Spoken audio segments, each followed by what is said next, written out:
Bonjour à tous, MC Gourmandise est dans un champ de blé aujourd'hui. Nous allons vous présenter des personnes qui ont un rôle important pour la fabrication de notre pain.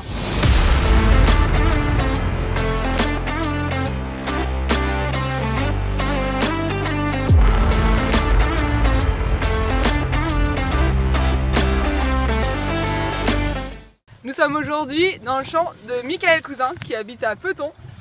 Bonjour Michael. Bonjour Claudine. Depuis combien de temps êtes-vous installé en agriculture? Donc depuis 1993, je suis agriculteur sur une ferme familiale depuis 3 générations. Qu'est-ce que tu peux nous dire en fait? Le blé là, on est au mois de mai. À quelle période est-ce que tu l'as semé? Donc le blé est semé tous les ans entre le 20 octobre et le 1er novembre pour une récolte en général qui se passe en juillet. Du semis jusqu'à fin février, début mars, le blé reste comme de l'herbe assez proche du sol. Toute la période de mars jusqu'au mois de mai, le blé monte jusqu'à cette hauteur de 80-90 cm à peu près. Et à quel moment est-ce qu'on peut voir vraiment l'épi sortir? Là en l'occurrence il vient de... Là il est sorti depuis 2 semaines à peu près.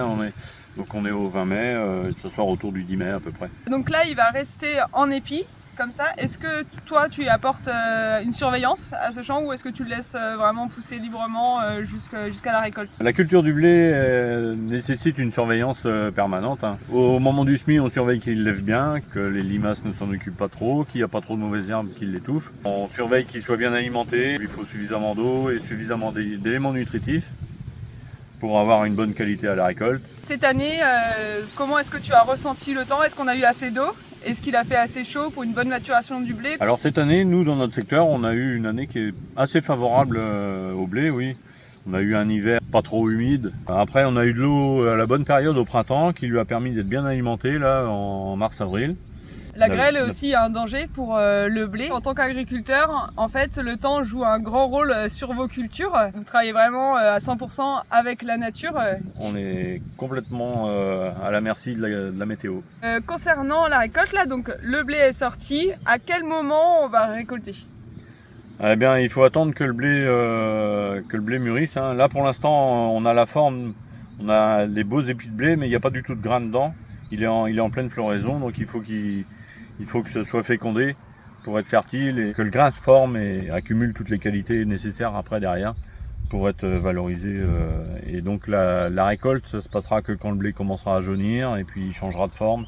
L'épi commencera à se courber et donc là on commencera à regarder de près pour avoir un taux de matière sèche à moins de 15 points d'humidité. On se retrouve en juillet alors? Eh bien on se retrouvera début juillet. Ouais. Super, merci Michael.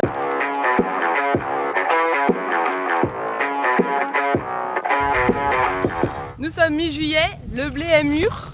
Comme vous pouvez le voir, il a bien jauni. Il fait maintenant la crosse, donc nous pouvons moissonner. Les 2 machines sont arrivées dans le champ pour récolter le blé. Alors voilà comment ça se passe. La machine coupe du coup les tiges de blé. Elles vont passer dans des tamis du coup qui vont frotter l'épi de blé. La paille va ressortir derrière la moissonneuse pour faire des bottes de paille. Et le blé va rester dans la trémie. Et la trémie, quand elle va être pleine, la goulotte de la moissonneuse va sortir et va remplir du coup les bennes des agriculteurs qui vont ensuite les emmener dans les coopératives où le blé sera stocké jusqu'à ce que le moulin vienne les chercher.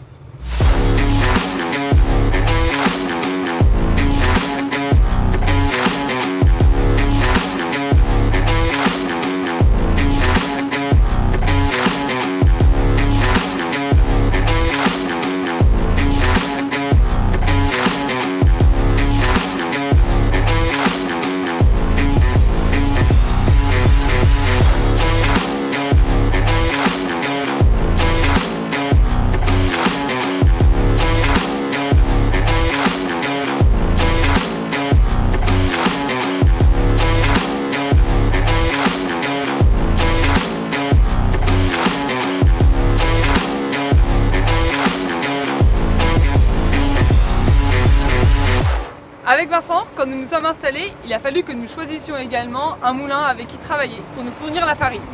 Nos critères de sélection étaient un moulin familial qui se fournisse avec du blé 100% français et qui puisse répondre à notre demande de formation pour nos équipes. C'est donc pourquoi nous avons choisi les moulins Rioux qui répondent à tous ces critères. Nous sommes heureux maintenant de travailler avec eux depuis 10 ans. D'ailleurs, le blé de Peton de chez Michael va arriver. Il a été récolté donc à Peton et arrive ici pour sa transformation Moulin-Rioux à Neuilly-le-Vendin dans le Nord-Mayenne. Suivez-moi.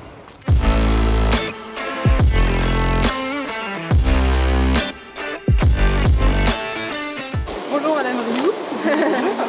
Merci de nous recevoir dans votre moulin. Comment sélectionnez-vous le blé qui arrive chez vous pour faire de la farine? Le critère numéro 1, ça reste la qualité en panification pour faire du pain. Et le critère numéro 2, c'est la proximité. Donc pour garantir une régularité, on a quand même besoin d'acheter nos blés sur différents terroirs. Donc on mélange en fait les variétés. Mais voilà, on met des bons blés au plus près du moulin.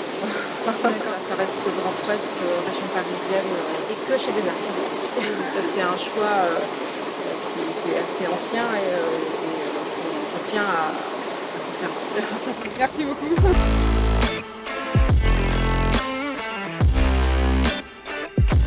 Là, on a suivi l'évolution du blé chez Michael Cousin à Quelen-Saint-Gaud. Est-ce que les qualités de son blé sont certaines d'être bonnes pour la panification ou pas? Monsieur Cousin, il va s'affairer à fournir un blé propre à la panification. Mais Monsieur Cousin, demain, peut être moyen. Sa qualité peut dériver. Donc, en allant vers le 36, vers le 41, on va s'assurer, nous, une homogénéité dans notre mélange, dans notre assemblage. Aujourd'hui, quand vous fournissez en France, ça suffit pour compléter ça? Ah oui, oui. Il n'y a pas besoin d'aller se fournir voilà, à l'étranger ou autre en fait, pour... C'est l'engagement au moulin, 100% français. D'accord. Il y a du bon blé à l'étranger, certes, mais 100% français. C'est pour ça qu'on vous a choisi. Et surtout, attention, sans insecticide de stockage. Le premier contrôle du produit, le visuel. On va regarder la quantité d'impureté dans le volume, mesurer, et auquel cas, si c'est pas bon, si on est de la norme, refus du camion. D'accord. Ça repart chez le fournisseur. Donc un blé, il est stocké en moyenne à 12-13% d'humidité, à 15-16% d'humidité. Là, il va avoir envie de faire quoi? Le blé de germer, de repousser, pour donner naissance à une nouvelle tige. On arrive ici au stockage. Si on suit le blé que vous avez reçu là par camion à l'instant, Ouais. vous savez exactement dans quel silo il est là? Ouais, chaque fournisseur a sa cellule dédiée. On ne peut pas mettre deux fournisseurs dans la même cellule. Au travers de ça, nous, au moulin, on va refaire notre assemblage de blé. Je vais prendre 10% ici, 10% ici, 20% l'autre, en fonction des qualités. On va faire un assemblage à 100% d'un produit pour produire la farine que vous transformez en pain. La mayonnaise, elle a beaucoup d'assemblage aussi ou pas? La mayonnaise, nous, le blé il arrive au moulin. Voilà, donc c'est un blé prêt à l'emploi. Il n'y a pas de mélange? Il n'y a pas de mélange. D'accord.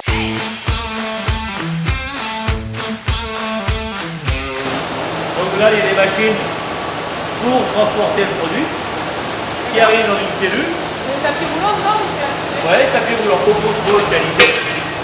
On va regarder. On va regarder l'état sanitaire de la cellule. Est-ce que j'ai de l'humidité qui apparaît? Là, j'en ai pas. Là, au passage du blé, on peut trouver des morceaux de métal.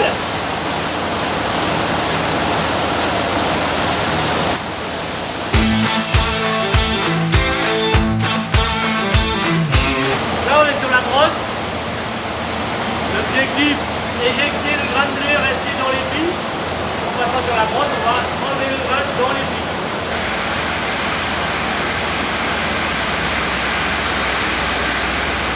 Et après, il arrive là.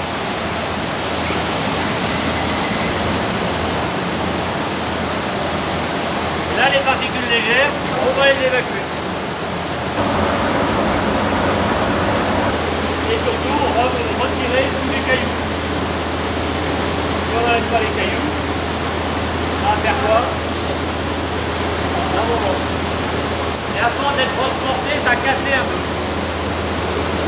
Et plus on a du blé sec, et plus on aura de casse comme ça. Et ça, c'est pas bon pour nous. Un grain cassé, ça vient polluer la farine.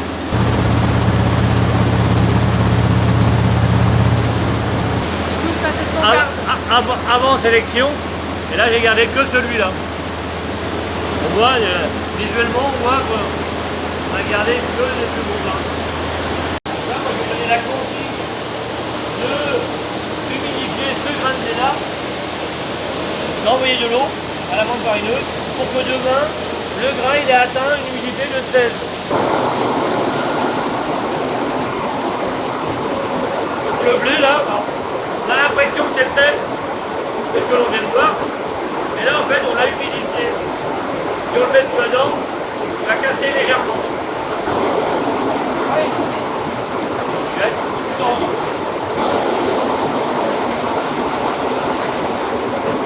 Ensuite il va passer sur le cylindre. Et là, hop.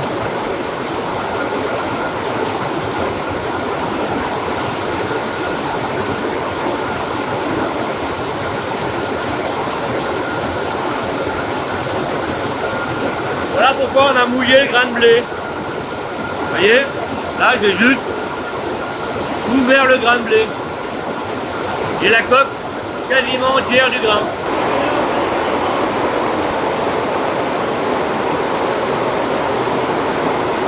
Donc là on est au grès 40. Donc là on est l'amande farineuse. Au premier broyeur, l'amande, elle a explosé. Imaginez que hop, la coque, elle a explosé en grosse semoule.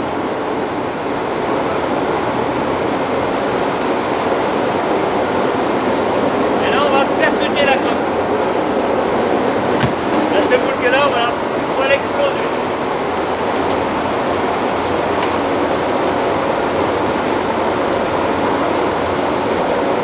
Elle est différente.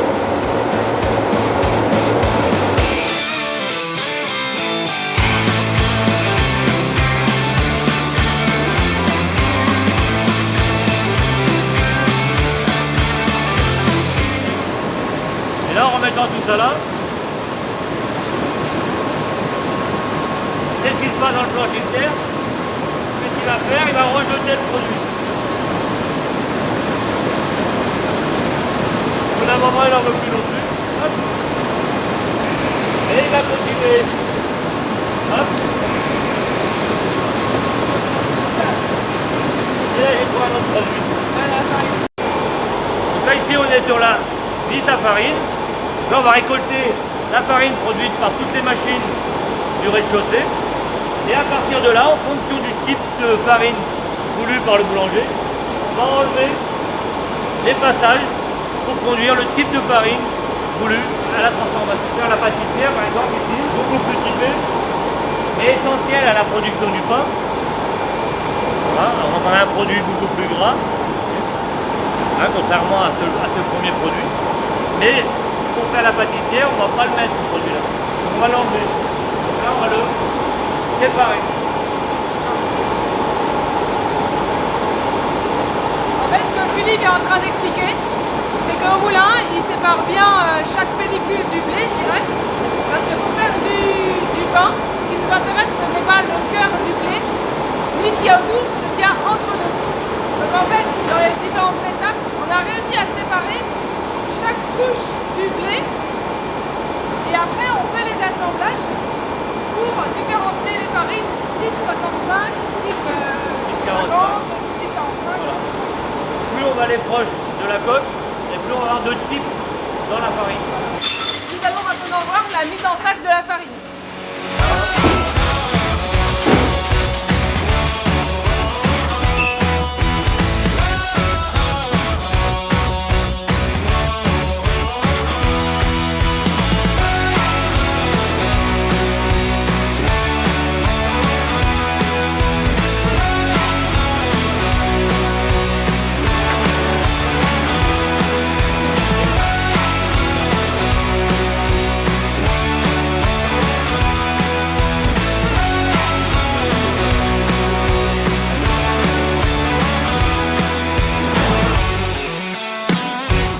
Suivi donc pour la fabrication de la farine. Nous l'avons maintenant reçu à la boulangerie. Habituellement vous passez par le magasin pour acheter votre pain. Aujourd'hui suivez-moi, je vais passer par les coulisses pour voir sa fabrication.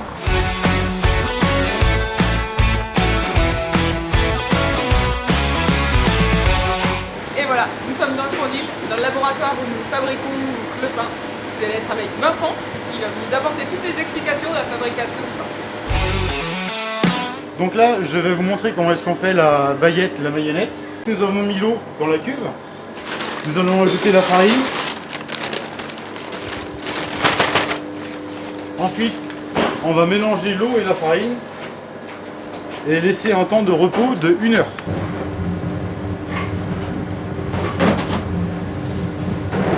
Ça fait donc 1 heure qu'elle est pétrie, qu'elle est mélangée. Donc on va ajouter notre levure boulangère, le sel et ensuite notre levain liquide naturel. C'est ce qui va vraiment donner le goût à nos pâtes et augmenter la durée de conservation du pain. C'est juste de l'eau et de la farine. On a une souche de levain et en fait on le nourrit tous les jours. Et dedans il n'y a pas du tout de levure. C'est vraiment une fermentation naturelle. On va pétrir 13 minutes en première vitesse et 3 minutes en deuxième vitesse.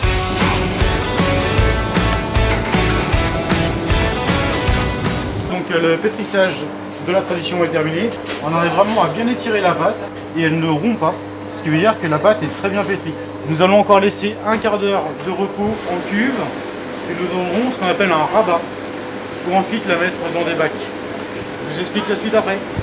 Donc on va faire des bacs de pâte à 6,8 kg qu'on va laisser dans un frigo à 4 degrés jusqu'à demain matin. Plus le temps de repos est long, plus les saveurs du pain sont bonnes. Et voilà. Et ensuite cette pâte là, je vais la mettre dans un frigo. Je vais vous montrer la pâte du lendemain, elle est déjà pétrie. Là nous allons la diviser. Donc dans chaque bac, on a 20 baguettes.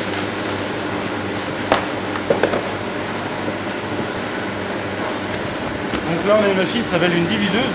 Ça permet d'aller un petit peu plus vite et d'avoir vraiment des pâtons bien réguliers.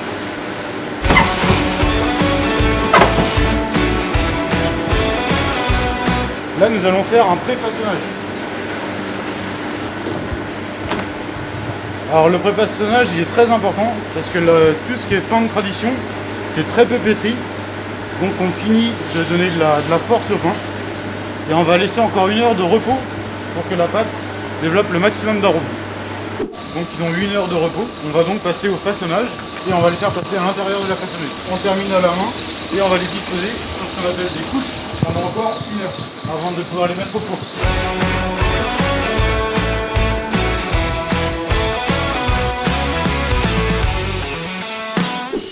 Et bien nous arrivons à l'étape finale du pain. Donc les baguettes ont été façonnées, l'après est terminé.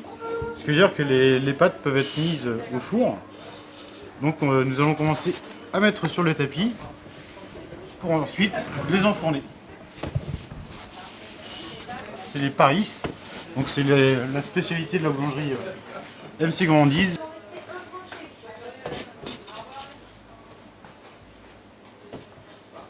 Ensuite nous allons passer à la scarification des baguettes. Donc elle se fait avec une lame de rasoir, une tige lame. Donc toutes les Paris sont 2 coups de lame, un grand et un tout petit. Allez c'est parti, on y va.